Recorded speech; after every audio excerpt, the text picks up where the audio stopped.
Delores, the pastor's daughter, and welcome to your daily dose of discernment. Again, my name is Delores, the pastor's daughter. I am your discernment and relationship coach. Okay, I am a nationally certified counselor and an international best-selling author. And in today's video, we are going to get into discernment and spirituality. As soon as we get back.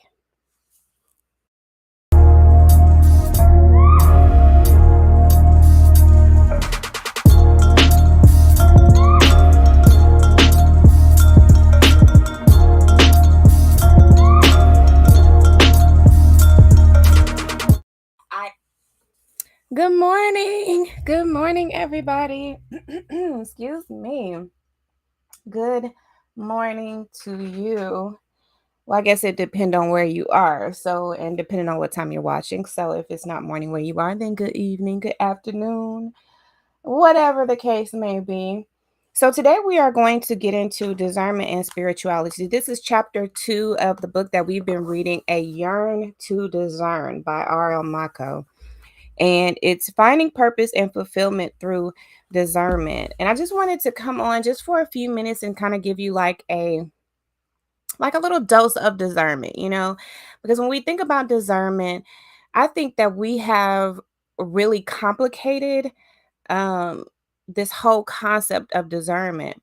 But more than likely you've been using discernment already in your everyday life, but you probably just haven't contributed your decision making to actual the discernment process, right?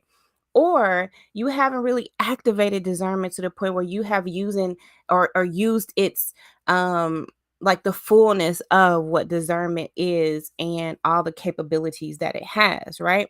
So as we are getting into this whole topic of discernment, I just want to like give you like little bits, as we go along to try to build up this foundation of discernment so that you know that what it is, how to use it, how to activate, how to elevate your discernment, and how to really use discernment in your everyday life, right? So today we are getting into discernment and spirituality. Now, this is where I really think that a lot of the conversation around discernment really kind of goes wrong, is because I think that a lot of people think of discernment as this, this vast or this, really grand spiritual concept, right? But that does it a bit of a disservice, right? Because we could be using discernment in our everyday life. I mean, there is a discerning of spirits, right? Which is a spiritual gift. But we are not talking about discernment on that level just yet, right? We are talking about discernment just in its basic levels and how we can just build a foundation of discernment. But in chapter 2, we get into a bit of that concept of discernment and spirituality. So let's go ahead and start reading chapter 2, okay? Now, this is what it says. And again, this book is by R.L. Maco, and the information about the book is in the description. So you should go and get it, obviously, because it's a really good book. And it also has sections in here that you can fill out, right? And questions, reflective questions at in the middle or at the end of each chapter, so that you can kind of reflect on your past and your present and your future discernment decision making. Okay, so let's get started with chapter 2. And this is what it says. If you've ever ventured out to research books written on the subject of discernment, you will find there are books that address discernment in the spiritual realm, and then books that discuss discernment in the secular context. Okay. Even essays or blogs you may find on the topic of discernment are crafted in two separate categories. One is discernment and spirituality, or two, discernment in everyday life situations. I've even come across writings that discuss discernment as if it's a talent or gift that is received by some and not others. Okay, now that's the key here. Okay, Because some of us think, okay, well, I don't have discernment. I haven't been given this gift of discernment, but everybody has discernment, okay? And we discussed this in previous chapter, right? That your ability to discern, right, is dependent on you, on the individual, okay? Which means that if you are practicing discernment, if you are honing that skill, then you can increase your ability to discern over time, okay? So, some of these writings focus on the goal of finding out if you possess the gift of discernment or not. I find these positionings on the subject matter of discernment to be problematic and conflicting. The notion that spiritual discernment and everyday discernment must be treated separately ignores the relationship between the two and how one affects the other. And furthermore, I find it reckless to discuss discernment as if only a chosen few possess the ability to discern as a gift or talent, while others remain out of luck. This is not how discernment works. Although I am in complete agreement that discernment is a gift from God, it is a gift given to all of us, okay? Not a chosen few. Unfortunately, many of us fail to take advantage of this gift, and therein lies the problem, okay? Now, right out the gate, okay?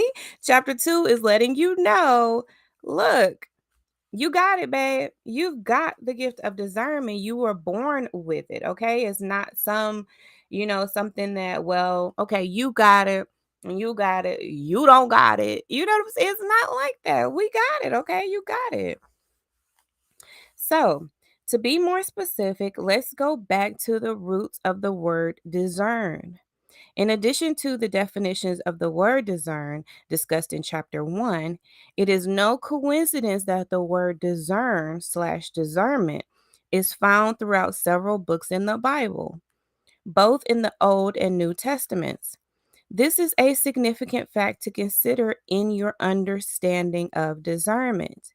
The Holy Bible makes various references to discernment with respect to understanding God, gaining wisdom, establishing truth, and other biblical contexts surrounding the processing of information, such as knowing right from wrong, good and evil, and the revelation of God. Throughout this book, I will consistently highlight an important fact about discernment that one should not forget. Discernment is a God given internal element, the way intuition is a God given internal element. Okay. Now, notice here that she listed intuition, right? And discernment as two different things.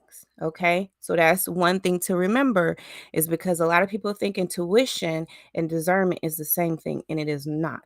Okay. But we'll get to that. The point to be made is that spiritual discernment begets daily discernment and ultimately flows into the same stream. The initial understanding of discernment starts with the acknowledgement and acceptance of spiritual lessons in discernment and applying them to your everyday life in order to achieve clarity in understanding God, your life, and your purpose in the world. In other words, both realms of discernment, spiritual and secular, are intimately connected. Okay? Intimately connected. Therefore, it is misleading for one to discuss the spiritual realm of discernment and not discuss daily discernment and vice versa, right? Cuz it's a flowing stream, they both flow together, right? Even worse, It is negligent for anyone to treat them separately as if one does not impact the other. That is a mistake you do not want to make. Okay? The problem with discussing discernment in the spiritual context is that some people think you are only speaking to certain segments of the population when you dare discuss God, spirituality, and the meaning of life. Okay? This is not just some grand Christian concept, okay? This is not some religious concept. Discernment is a God given gift that everyone has. And when we talk about spiritual discernment and daily discernment, they flow together, okay? We are all spiritual beings, regardless of what your religious affiliation is or the lack thereof. You are a spiritual being. Okay. So when we talk about spiritual discernment, it doesn't matter what religion you are or if you're not into religion at all. Okay. Keep that in mind. Now, let's go back. The problem with discussing discernment in the spiritual context is that some people think you are only speaking to a certain segment of the population when you dare discuss God, spirituality, and the meaning of life. Some people will shut down immediately when you acknowledge the presence of God and God's hand in finding one's purpose. We would be it would be preferable and possibly sell more books if this book spoke about God in a vague sense and solely used the word spirit or universe to discuss spiritual discernment and the role it plays in our lives. Some people would feel more comfortable if that's how I'd position any discussion of discernment and spirituality. However, I would be doing myself and the topic of discernment and anyone attempting to learn how to discern properly a disservice by not staying true to the source, the understanding, the power, and the meaning of discernment. Therefore, I simply will not do it. Okay, this is what RL Maco is saying. Okay, this is where we are right here, y'all. This is what RL Maco is saying. Okay, let's keep going. The truth of the matter is, discernment is not a comfortable topic to discuss and dissect. Anyone who wants to either learn how to discern properly, improve upon their discerning skills, or learn how to discern more consistently will need to understand discernment entirely. And that includes acknowledging the source and the strength of discernment. One cannot be willing to accept only certain aspects of discernment and think they will achieve maximum fulfillment in life. Therefore, understanding the source and certainly the spiritual source of power that stands side by side with the ability to discern is a pivotal part of grasping its concept and being able to put it into practice effectively. Okay, y'all following? Moreover, most humans possess the ability to discern. We actually start discerning as children. Remember, I kept telling y'all that, right? Babies have discernment. We actually start discerning as children, even though we do not know that's what we are doing. We will discuss children and discernment in a subsequent chapter. But you should know that absent neurological and developmental disabilities, we all begin discerning early in life. Okay.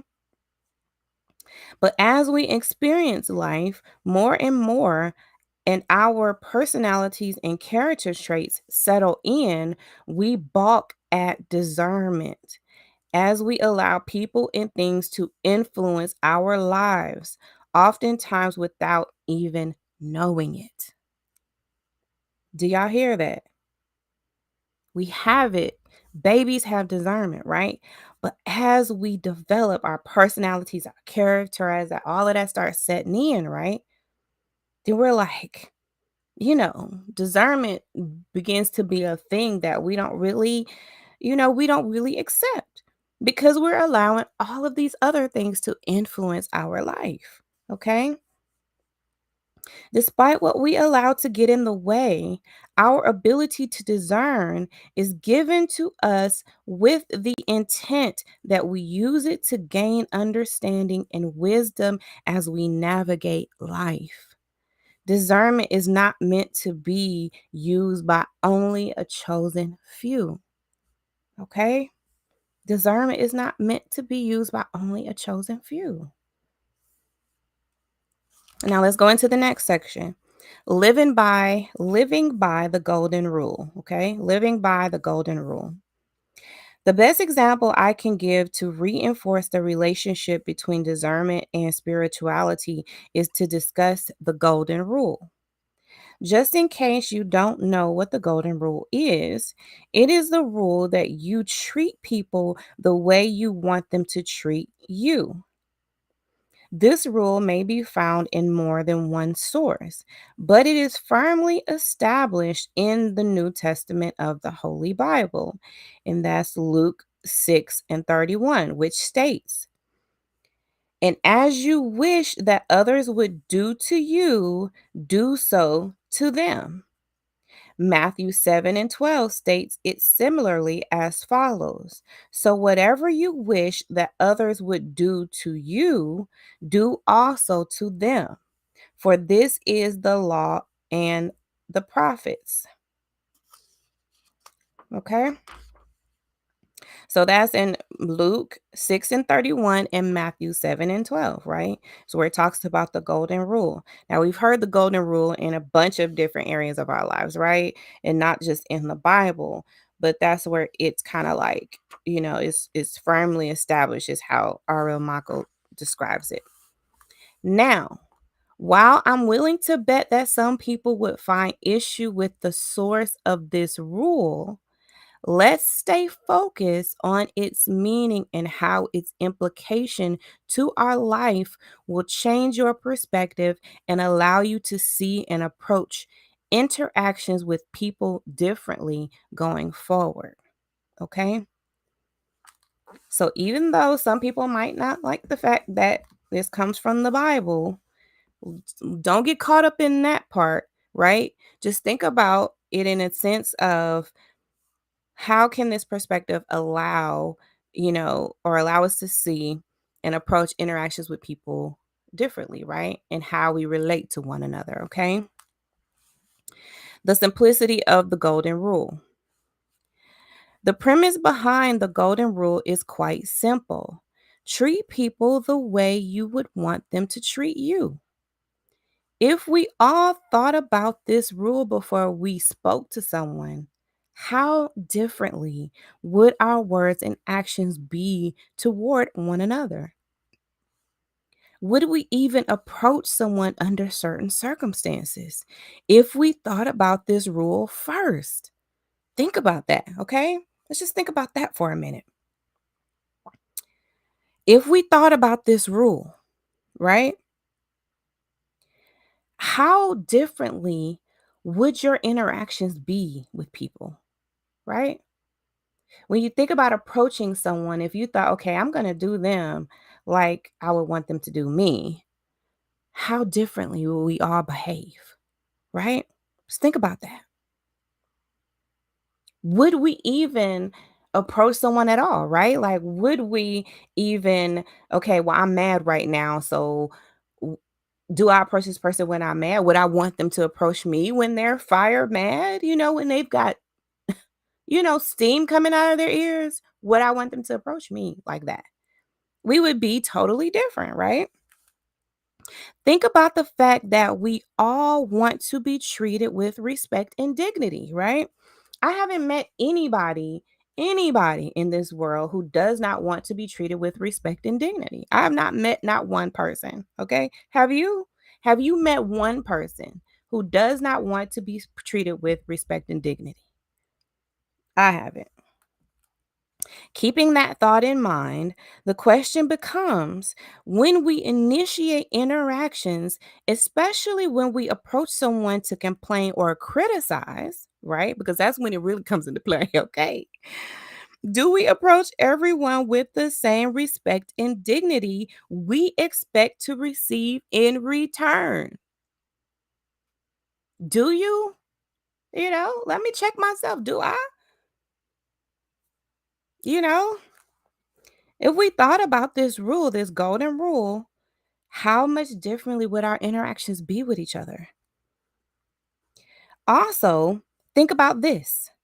When we are met with anything less than dignity and respect, do we respond in a way that takes into account our actions or thoughts that may have precipitated or a particular response to someone or from someone? Excuse me. Do we respond in a way that takes into account, right, our actions or thoughts that may have precipitated a particular response from someone? So, did you initiate, you know, did you initiate this response that you're getting? Now, that's food for thought, right? Think long and hard about your answers to these questions for a moment. Let's just think about that.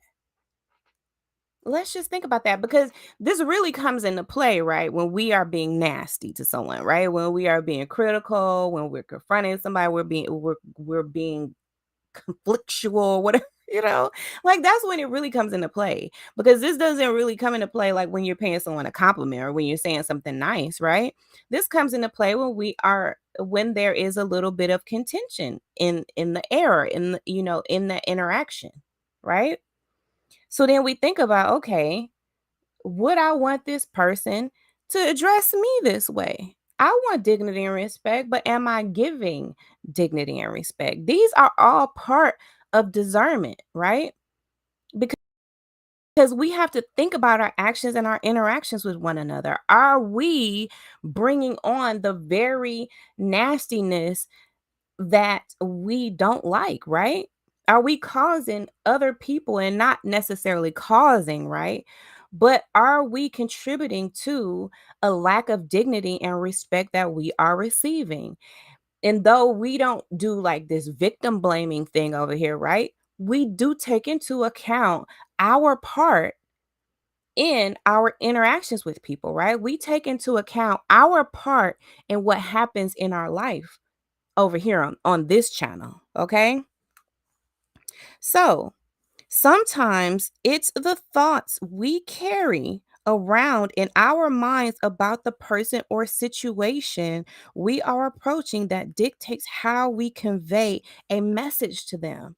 Now, how many times have we had these thoughts about a person that that interfered, right, or contributed to how we talk to them? Think about it. Think about it on a race in a race situation, right? Think about it there. This person is black. This person is Indian. This person is Muslim, right? And then now we have changed or it somehow impacted the dignity and respect that we give to that person. That person's a child, right? So now I don't have to give them dignity and respect. I mean, think about it. Think about how many kids have said, well, this adult doesn't respect me, right? But they want respect from me. Okay. Think about it in a gender issue, right? How do we talk to men and women? How do we talk to the opposite gender? Do we have a lack of respect or dignity because they are the opposite gender? Or because they are the same gender? Okay. Think about it. I can recite two life situations that come to mind when thinking about the golden rule and its application to daily life. Now, let's get into this, y'all. Okay. First of all, she's about to get into a whole situation, and this is called life situation number one. Um, RESPECT. Okay. Tell me what it means to me. Mm, mm, mm, mm, mm, mm. Okay, we know it. When you hear Aretha Franklin sing the song RESPECT, you can feel the intensity of the song and its power through every verse. Can you not? Think about it, right? Everybody like everybody knows that song, right? Is it like some songs, y'all, are just like so timeless that like it doesn't matter like what generation hears it, it's just like it rings, okay? And this is one of those songs, okay? So you can even feel in you can even feel it in the inflection of Miss Franklin's voice. The song and how she sang it struck a timeless chord with the country and the world. A chord that still resonates with the world today, right? Exactly. That's exactly what I was saying. Like it does, like the song is timeless, okay? This is a distinct reason why this song is identifiable to all. Why is that? Well, as humans, we all have this innate belief that we should be treated with dignity and respect. However, and ironically enough, all of us believe that we should treat others, okay, with the same respect and dignity that we all believe we deserve. Huh? How? How do you reconcile that in your mind, right? How do you reconcile that in your mind? Well, you don't deserve to be treated with dignity and respect, but I deserve it. Where? Like, where do you get off? You know? And that posturing, ladies and gentlemen, summarizes the fundamental problem the fundamental problem with humanity and arguably the primary reason for most, if not all, of the major and minor conflicts prevalent in the world today. Can't you see it? Can't you see it in every single issue that we have in today's world? Think about the violence against women. Think about the LGBTQ issues that we have, right? Think about the children who are mistreated, who are abandoned, who are abused. Think about it. Think about it in your work environment, right? When there is a contentious work environment, you notice that it's the golden rule, right? In this idea that I deserve to be treated with dignity and respect, but you don't. Think about that. Think about how that is at the root, right, of so many problems. And that if we would just be more discerning, at least about this one thing, how much that would change our interactions with one another, how much that would change the level of violence and hatred we have in this world. Think about how much more harmonious we would be as a community, as a gender, as a race, as a country, right? As people, if we thought about this in every single interaction.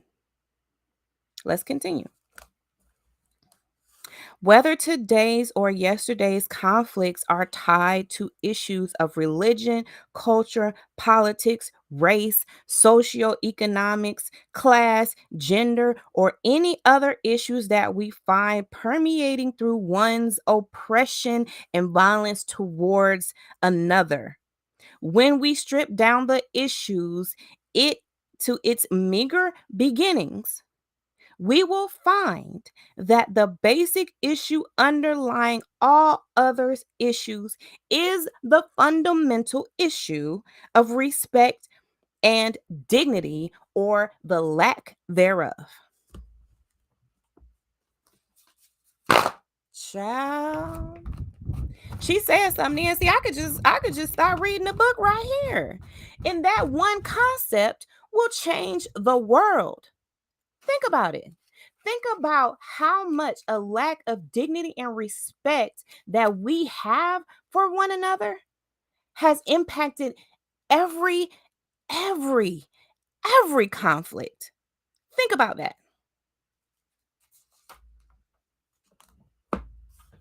Hmm, think about that. Let me just read that one more again. One more again, okay? Whether today's or yesterday's conflict, think about that for 1 minute, okay? Because that's a powerful statement right there. Because that's saying to you that even back in the day, right, we are still dealing with the same underlying issue that we are today and that we will deal with tomorrow, right? Because of a lack of dignity and respect that we have for one another. Look, read it, okay? Whether today's or yesterday's conflicts are tied to issues of religion, culture, politics, race, socioeconomics, class, gender, and any other issues that we find permeating through one's oppression and violence towards another. When we strip down the issues to its meager beginnings, we will find that the basic issue underlying all other issues is the fundamental issue of respect and dignity, or a lack thereof. Child. Is she preaching or is she preaching, honey? Okay, like she's preaching. This book is a whole bunch of sermons. Okay, this book is giving. Do you hear me? This book is giving. And the fact of the matter is that we are a whole world, right? I can't even say we are a society, we are a culture, we are a gender, we are a race, we are a people, we are a whole world of individuals that have absolutely no respect or dignity for each other because we do not discern. We don't discern. We don't even know what it is. But we have people that tell you, well, where is your discernment? Use your discernment. But no one tells you how. How? How do I grasp this concept of discernment when there is so much misinformation? There are so many lies, right? When I'm being treated a certain way, then I lash out a certain way. Think about all of the programming that we have received that affect our ability to make sound decisions, that even affect our ability to have respect and dignity for one another. Okay, let me continue. As humans, we all expect to be treated with respect and dignity. We should all know that respect is reciprocal. Yet, we constantly find ourselves in situations where people are demanding our respect while treating us as less than deserving of respect. It's sad to say, but there are a number of people who use their prejudices, social status, wealth, education, race, and a whole host of other factors as weapons for the primary purpose of denying others of the fundamental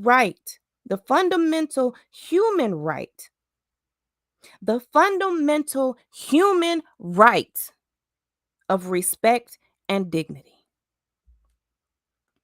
And they do this while simultaneously, okay, believing that they should be automatically respected at all times.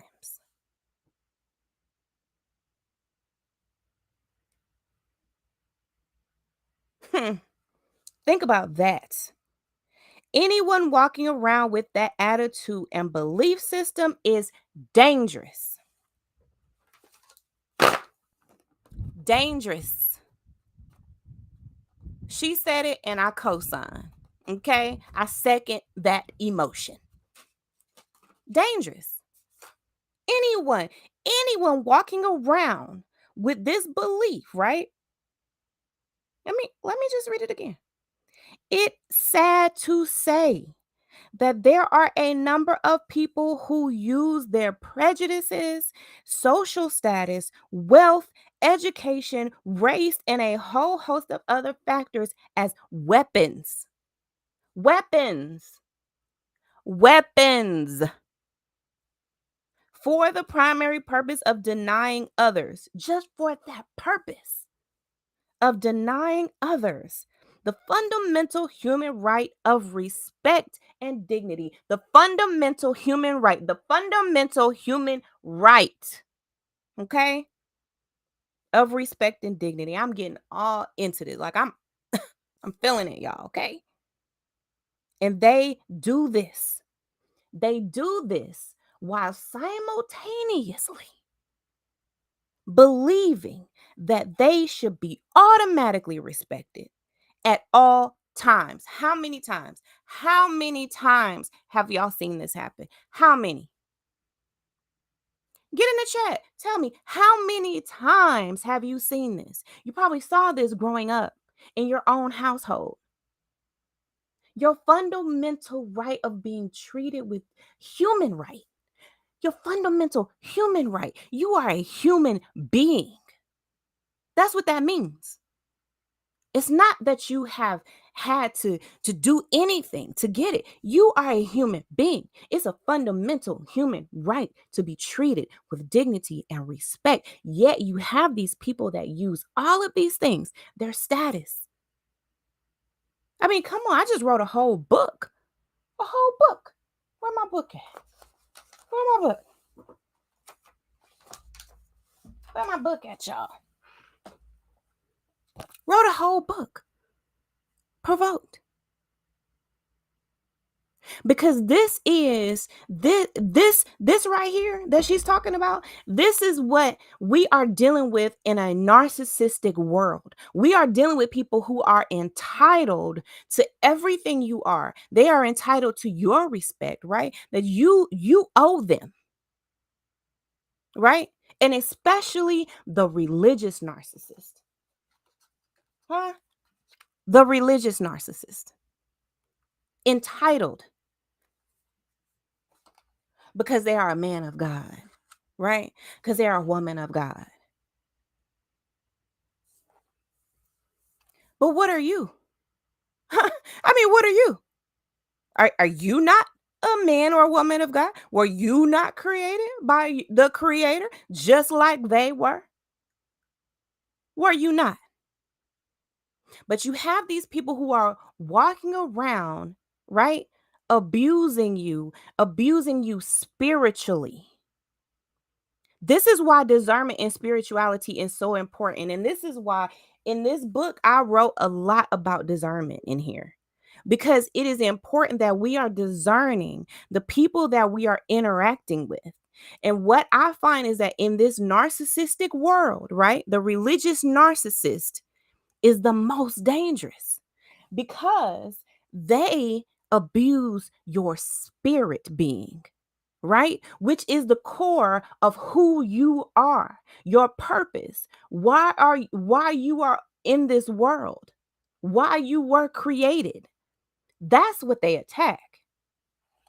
They are the most dangerous variety of narcissists. Let's continue. And I'm going to read this again. It's sad to say, but there are a number of people, narcissists, religious narcissists, right, who walk around that use their prejudices, their social status. Oh, I'm a pastor. Oh, I'm a prophet, right? Oh, I'm a man of God, or I'm a woman of God, right? I'm chosen. I'm a Hebrew Israelite. I'm this and I'm that, right? They use their wealth. They use their education. Oh, I'm a doctor, you know? They use their race. Oh, I'm a black man, right? And a whole host of other factors as weapons for the primary purpose of denying others the fundamental human right of respect and dignity. And they do this while simultaneously believing that they should be automatically respected at all times. It's a whole joke. Anyone walking around with that attitude and belief system is dangerous. Dangerous. That's the religious narcissist. Dangerous. And unfortunately, many of us actually walk around with such an attitude. Are you that one? Hmm? Are you that one? Are you that one that uses your prejudices, your social status, your wealth, your education, your race, and whatever other reason? And now we are finding that even the LGBTQ plus, IA plus, whatever, right? Are even using the same thing. The same thing. To deny others of their fundamental human right of respect and dignity. Are you that one? Ask yourself. Because guess what? If you are the one walking around with that attitude and belief system, you are dangerous. And unfortunately, many of us, many of us actually walk around with such an attitude. Now, here is the most interesting part of all of this. If we all followed the golden rule, this problem of lack of respect, along with the conflicts it creates, would be eliminated. Eliminated. If we simply treated each other with dignity and respect. And I say simply because really, how hard is it? Really? How hard is it? Again, the golden rule is rather simple. See, she says the same thing. She says the same thing. The golden rule is rather simple. I respect you and you respect me. That's not hard at all. This rule does not take into account anything other than the fact that we are all human beings. That's it. That is it. That's all that is required. You're a human being. I'm a human being. Okay, let's treat each other with respect. It's not that hard. Okay, it's not that hard. It doesn't take into consideration our race, our gender, ethnicity, sexual preference, education, culture, social status, or anything else. Nothing else matters. Nothing else matters. What does my gender have to do with it? What does my race have to do with it? Nothing. I'm a human being. Treat me with respect. You're a human being. I will treat you with respect. That is it. That is all that is required. It's that simple. That simple. If we were to take into account anything other than the common denominator, and she underlined it. Where is it at? Look at it. Can you see it? Can you see it? Can you see it? Common denominator. Underline. That's our commonality. That's where we are all the same because we are all human beings. So why are we looking for all of these other reasons to separate ourselves or to treat each other differently, to lack respect, lack dignity for each other, when all we have to do is just look at our commonality? Our common denominator is we are human beings. Okay? If we take into account anything other than the common denominator that we are all human beings, we now enter that slippery slope of leaving the realm of objectivity and entering the realm of subjectivity. Now it depends on, well, how old are they? Right? Oh, because we do have an age issue too, right? Because if they're too young, then they don't deserve dignity and respect. If they're too old, well, you old, then they don't deserve it. Because it comes into all of these other things begin to be the determining factor of whether a person deserves dignity and respect. But you don't want those factors to come into play when you want dignity and respect, do you? Do you? Okay? The fact that we are all human is the one and only fact that we share, right? Together. It is our universal connector. That's it. That's what connects us all. That's what connects me to someone who is on the other side of the world, totally different from me, is that they are a human being as well. Okay? No other fact applies to all of us besides the fact that we are all human. In other words, the fact that we are all human is the only fact you need in order to treat everyone with respect. That's all you need. That's all you need. That's all you need to know. I'm a human being. Okay. Any other facts are distractors. That is information used subjectively to uplift some and alienate others. I'll tell you that adding subjective considerations onto the golden rule only serve to validate some at the expense of others. Put simply, adding more information into the fact that we are all human is a flawed response that one uses when they're hurting on some level, whether they know it or not. In turn, they project that hurt on to others. This is irresponsible on so many levels. Wow. However, if we leave the subjectivity out of the equation, okay, it's not part of this. Leave it out of the equation totally. And therefore choose to discern, right? We use the golden rule to take into account the only two relevant pieces of information that make up this rule, which is the following: we are all human, and all human life should be treated with respect and dignity. That's all, folks. That's what she said. That's all. All you need to know to process and implement the golden rule is the fact that we are all human. That's it. So let's respect one another.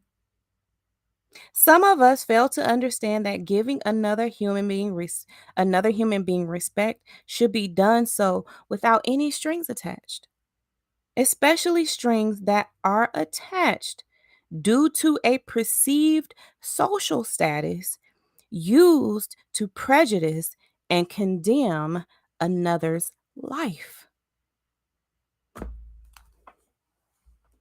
Child. Let the church say amen, okay? Let the church say amen. Put amen in the chat, honey, okay?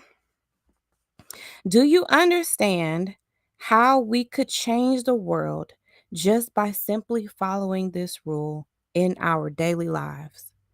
God, I could just imagine just this simple rule. How would our world change, y'all? Like, seriously. And I don't think this is like a pipe dream. I mean, granted, right? We're thinking about things on a spiritual level, then we know that there are demonic influences out there, right? That thrive on, right? And it's their job to create this confusion and all of this chaos, right? But if we think about How many of us are out there that will totally do this, right? Like, totally, I totally respect you. And you don't have to do anything for me to respect you. You don't have to give me anything in return, right? My respect for you is just innate. It's just gonna happen because I believe this. Like this is really just who I am, right? Right? And there are a lot of us who is just like this is just who we are. We don't have to have a rule to tell us this. We don't have to. It's just like I just like everybody deserves respect. Like this is like you know. But just think about even if this didn't come natural to a person, if they just heard this and they were like, yeah, I mean, it's not that hard. I mean, yeah, everybody is a human being. I want respect, so let me just give respect. I mean, it's really not that hard. So, like, share this video, right? Because think about if we could just grasp this concept, more of us, how we would change things. Let me keep reading. This is a rule. Let me just read that part again. Do you understand how we could change the world just by simply following this rule in our daily lives? This is a rule that flows from the spiritual realm and is cocked full of lessons in discernment. But for some people, including those who are in positions of authority and power, this rule will never be incorporated into their daily lives because it is not part of their belief system. Once again, once again, they're just not going to do it. But that doesn't have anything to do with me, though, right?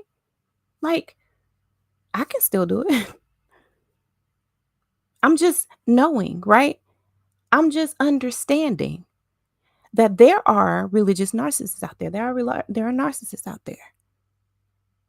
That there is a spiritual um, force that doesn't want this to happen, doesn't want us respecting one another, doesn't want us dignifying one another. Doesn't want that. But that doesn't mean that I can't still be that person, right? This doesn't mean that I can't still give you respect. I mean, I'm even going to respect the religious narcissist. I'm even going to respect the narcissist because guess what? They're a human being too. And it doesn't demand that they change. It's knowing, right? It's a knowing that they're not gonna, okay? But that doesn't have anything to do with me. That doesn't mean that I have to lessen my respect and my dignity and my stance, right? And my foundation and what I believe because of them. Let's continue. Said differently, some people start with the mindset that not everyone is deserving of respect. As a result, these people will continue to encounter and or create negative and life-threatening situations when they encounter others due to their behavior and overall thought process. They just not going to do, right? And that's a knowing, right? That's a discerning that we all need to have. Okay? The thought process I'm referring to is the incredulous belief that certain human lives are more valuable than others. Let's provide a scenario to make this point more tangible. For example, if you believe that I, as a female, am not deserving of respect because of my gender, your thought process will dictate that you will not treat me with respect no matter what I say or do if we have an encounter. Such a thought process is tragic. In fact, I find no other thought process more dangerous than this one. And on a global scale, persons with such mindsets create and implement policies that have caused and will continue to cause the senseless death of millions. This is why our world will continue to experience unnecessary conflict and strife that will be perpetuated from generation to generation. This type of mindset and belief system, my friends, is about as far away from discernment as you can possibly get.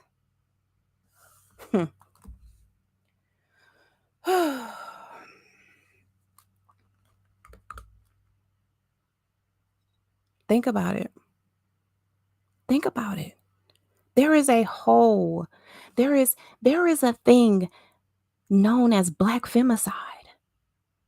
And if you've watched my previous videos, especially when I was doing a review of Princella the Queenmaker's videos, right? She had on there a man who was promoting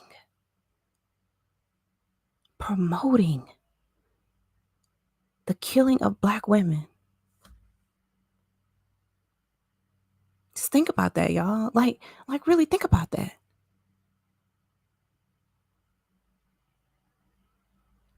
And it's just like it's a sad world that we live in, that discernment is something that is within all of our grasp, right? It's already something that was given it to us as at birth, right? But how many of us actually use it? And then the simple fact that a lot of us have to increase our discernment skills just so that we can be safe from the people who don't use their discernment skills. Think about that. That I have to be, as a woman, as a black woman, more discerning of the situations and people that I'm around or that I could possibly be around or interact with, because they don't discern. They don't have discernment. And because they believe that just because I'm a woman, because I'm a black woman, that I somehow deserve to die. Think about that.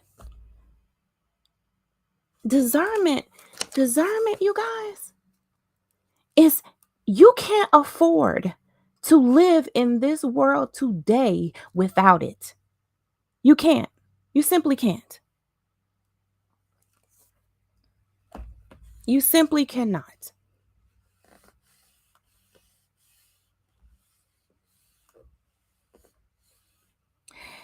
And it's not just me. It's not just black women. It's all women. It's children. Think about the trafficking rings that are happening. Because there are people out there that believe that children do not deserve dignity and respect, that their bodies don't even belong to them.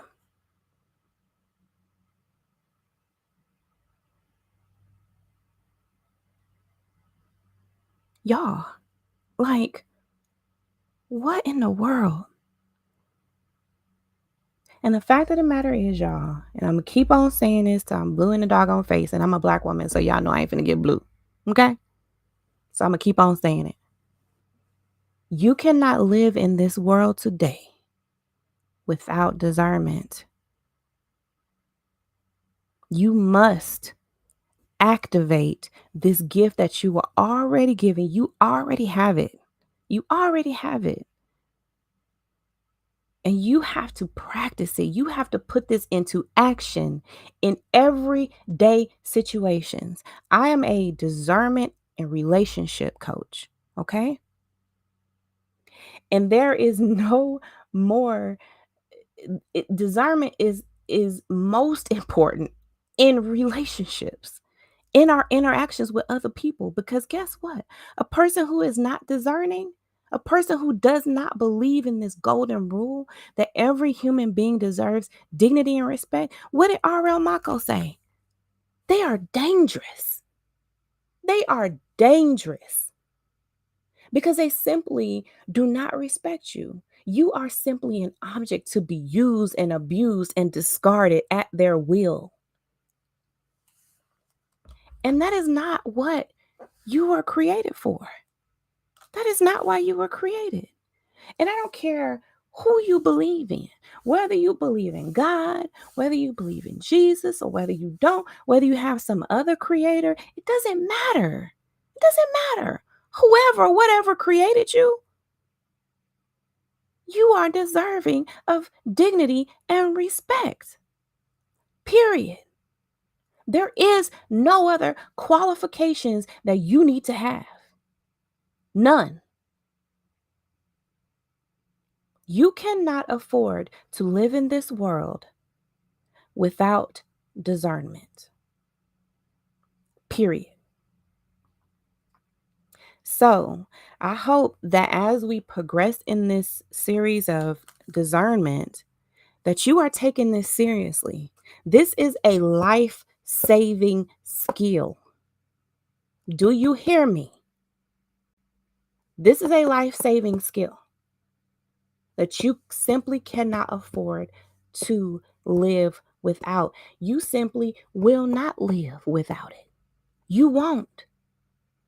If you are not discerning, you will be taken out of here. If you are not making better decisions about the situations and the people that you are around and you interact with,